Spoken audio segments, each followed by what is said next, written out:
Husker fans, Sam McEwen with Tom Shatel from the Omaha World-Herald for Tom Shatel's Press Pass. Windy, pretty day. Nice temperature, too, for August 14th. Wide receiver day for Husker football. Offensive coordinator Marcus Satterfield, Garrett McGuire, a couple of wide receivers. They got some issues at that particular position, don't they, Tom? Yeah, I'm trying to hold on to my Jayhawk hat here. I just dropped off a daughter at KU this weekend, so it was not windy in Kansas. It was very windy here, obviously. We're trying not to blow away.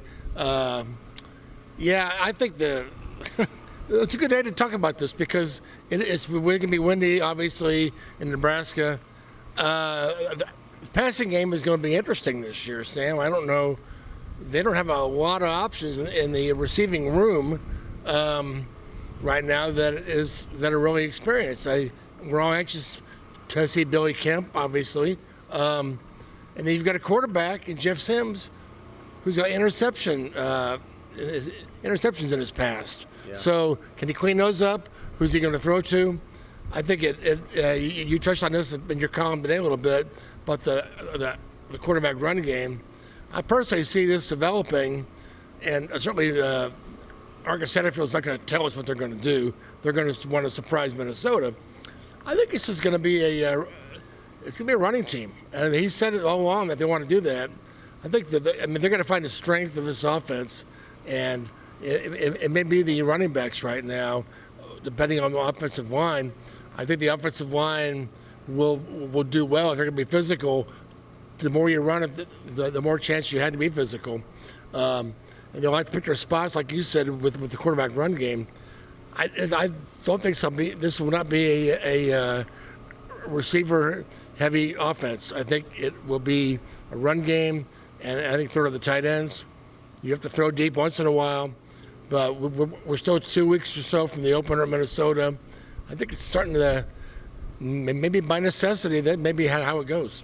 Yeah, so the receivers that talked today were, and this will give you a sense of it, Isaiah Garcia-Castaneda, who played 4 games last year, left the team and then came back. And the other 2 guys don't have any career catches. That's Ty Hahn and Alex Bullock. Both of those guys are walk-ons. Those are the 3 receivers who talked today. All 3 of them, I think, to some degree, talked about Billy Kemp. Right. He's gained 15 pounds in the offseason. The Virginia transfer will almost certainly be their number 1 wide receiver. Anything else from McGuire? I mean, he's got maybe the toughest job on the team, and he's also only 24 years old. I love the attitude. The attitude is, it's all good. We're excited to be here. We're excited to be coaching. We're excited to be playing. And look, this is the first year. It's not going to be smooth. There's going to be things to work through. They're going to have to coach up this team a lot and in a lot of different areas. And I believe the offense is going to have to help that defense. The defense, without a really experienced defensive line, is going to need some help. So there's going to be a lot of coaching going on this year to get this team to that 6-6 level. But I do believe that the tight ends, I think, are going to be receivers. Yep. I think we're going to see a lot of tight end in this offense. But I think, a guy like Kemp, they need guys who can get open. And the inexperienced guys don't know how to do that yet. And that's the only thing I worry about with Jeff Sims is guys are running the wrong way or don't know the routes yet or they don't know how to get open. He's ready to throw to a spot, and they aren't there. I mean, that's a little bit what I'm talking about. They might want to ease into the passing game. But I've been an offensive coordinator for only 32 years, and I haven't lost a game yet, although many people would say I have. But that's where I see it going. You've called some good plays over the years, for sure. There's no question about it. You were pretty good in the 90s there when you told them to run Tommy Frazier, and they did. No, I was telling them to pass then. Okay, well, I guess it was the reverse psychology. Quick note: quarterback Jeff Sims talked today. He's great. I think he's still trying to, get his arms around the total playbook. And then just find trust with receivers. I think that's going to be an ongoing thing for him. He said, how do I get trust? Well, you got to be reliable, you got to know where you're going, and you got to be able to do anything that you can do to make a play. And I agree with you. I think Nebraska's going to run the football quite a bit this year, and they may have to run it quite a bit with the quarterback. One note on Arik Gilbert, they still don't know exactly what his waiver situation is. I've probably gone from, I don't know if this guy's going to be that big of a deal, to after seeing him a couple of times in practice, they could use him.